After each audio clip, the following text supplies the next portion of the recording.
How is it that in America, a pregnant woman working is rarely allocated money to receive? But a cop, well, he can shoot an innocent black boy, get a cushy desk job, and still get paid leave. How can our children still pledge allegiance to the flag? And the only justice held up anymore, it seems, in this country is from a red, white, and blue Pepsi can. How do I tell my son, listen, you could be whatever you put your mind to, but most colored boys in this country don't even graduate high school. And when I say colored, I mean Hispanic, Native, and yes, African American. Listen, I'm only relaying what statistics have proven time and time again, but I know what some of y'all are thinking, yo B, haven't you heard? We do have a black president. It's funny though how when you take a stand, you begin to lose your so-called Facebook friends. But this ain't about losing friends. This is about the many young lives that are being taken and whose voices have become minuscule. You see, my father once told me, Benny, if you don't like the music, just change the station. But what my father never taught me though was what once was given can easily be taken. Yes, slavery ended back in 1867 with the Emancipation Proclamation, but you can't throw a stone in the ocean and not expect some type of repercussions. You see, the ripples have reverberated down to you and to me. And although I can read and write and vote and buy property, I ask you, does that make me free? See, there was a time when we could only speak when spoken to. But now, I mean, it's 2015. I mean, we got the right. We got the right to remain silent. And anything we say can and will be used against us in the court of law. I got a right to vote, but if I commit a felony, well, you know, that's just out the door. I can speak my mind and take a stand because I've been given the freedom of speech. But let me make a mistake in the so-called public eye, and I could easily be arrested for disturbing the peace. I could attend a school, learn a career and a trade, but every time I leave my door, well, the obstacles I face every single day. Whether gangs, dealers, drugs, thieves, or dirty cops, no matter what the book says, your environment is more than just a backdrop. What's happening to us and all the young black boys today? Who do we turn to when all seems to be just fading away?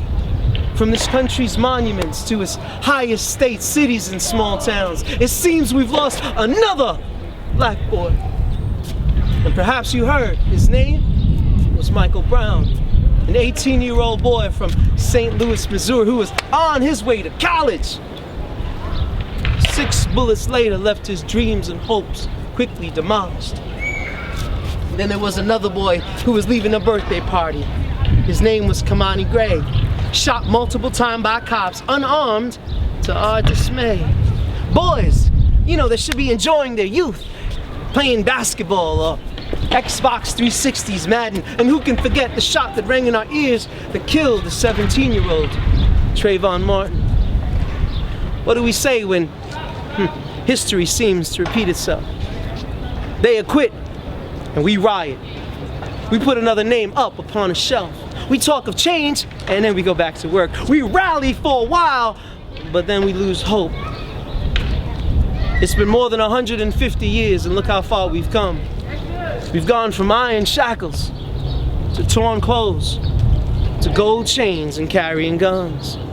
From singing, "We shall overcome," to "all I do is win, win, win, no matter what. Got money on my mind, it'll never be enough," featuring T-Pain. We no longer get whipped, but we scar our beautiful brown skin with tattoos and symbols and strange obscured nicknames.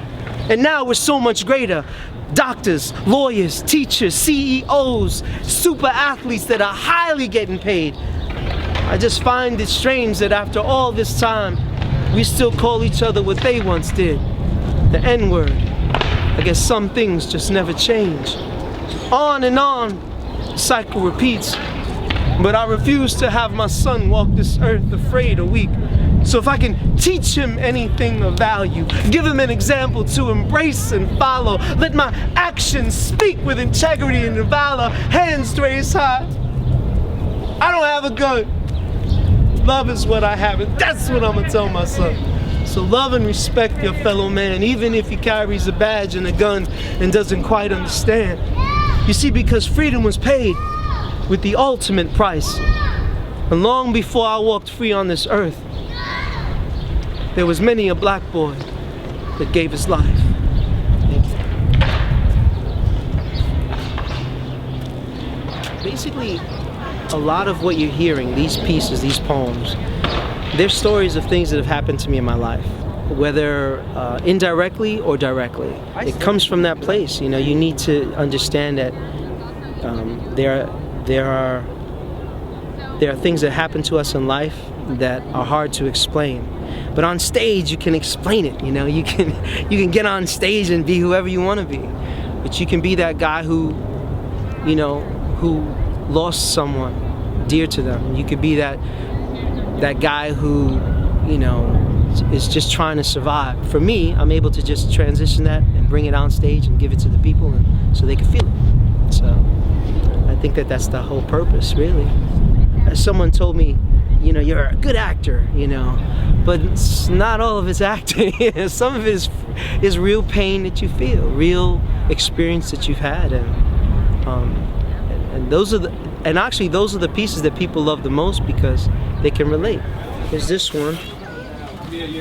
This one is A Life, and A Life really talks about, you know, so many of the challenges somebody of color that has to face in this country, and it's harsh and it's difficult, but it's a story that should be told. It's a tough piece to share, and people they definitely get emotional. This is a tough piece. I tried to use something that would embody the challenges that, you know, that one faces, and I think that the thing that kept coming across in my head was somebody that was just, you know, deceased. And then I thought, you know, a hand is like, I guess, self-explanatory. You know, you see it on the ground, you kind of know something's not right. This one is 13 and Brown. The funny thing is, this happened before Michael Brown. I think just after Trayvon Martin, this kind of was almost done.